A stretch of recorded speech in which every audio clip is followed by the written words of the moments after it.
Assalamualaikum warahmatullahi wabarakatuh. Perkenalkan, nama saya Fadila Nurhapsyah dengan nomor NPM 101212242 dari kelas C5 Riset Pemasaran. Di sini saya akan sedikit memaparkan pemahaman saya tentang riset pemasaran. Yang pertama, ada paradigma bisnis terkini.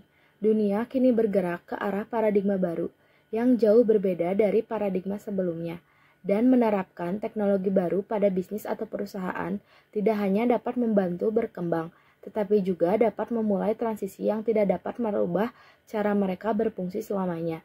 Dan transisi tersebut sering disebut dengan pergeseran paradigma. Lalu, apa itu pemasaran dan riset pemasaran?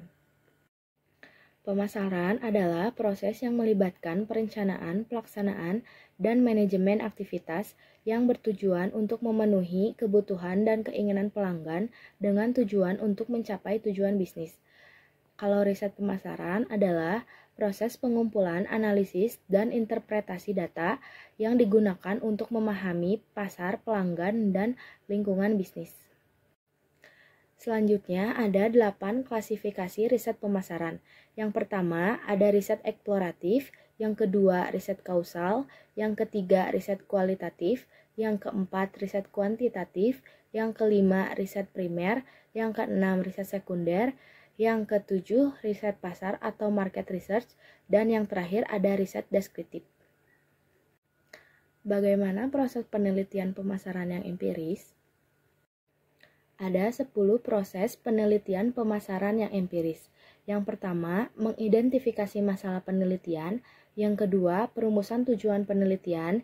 Yang ketiga, pemilihan metode penelitian. Yang keempat, perancangan instrumen penelitian. Yang kelima, pemilihan sampel dan pengumpulan data. Yang keenam, ada analisis data. Yang ketujuh, interpretasi data. Yang kedelapan, penyusunan laporan penelitian. Yang kesembilan, implementasi dan rekomendasi. Yang terakhir, ada evaluasi hasil implementasi. Selanjutnya, ada 6 proses marketing research. Yang pertama, definisi masalah. Yang kedua, perumusan kerangka teori. Yang ketiga, formulasi desain riset.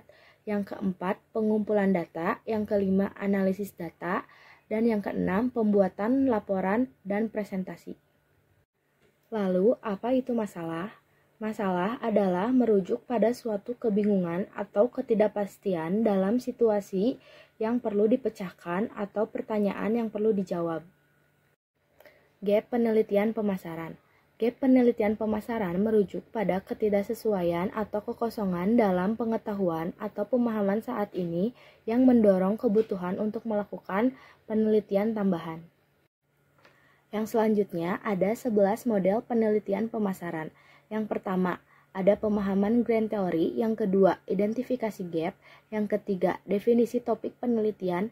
Yang keempat, pengembangan. Yang kelima, pemilihan variabel dan indikator. Yang keenam, desain penelitian. Yang ketujuh, pengumpulan data. Yang kedelapan, analisis data. Yang kesembilan, validitas dan reliabilitas. Yang kesepuluh, diskusi dan implikasi. Dan yang 11, ada publikasi dan diseminasi. Mungkin sekian pemaparan materi dari saya. Mohon maaf bila ada salah-salah kata dan kekurangan dalam materi saya. Terima kasih. Wassalamualaikum warahmatullahi wabarakatuh.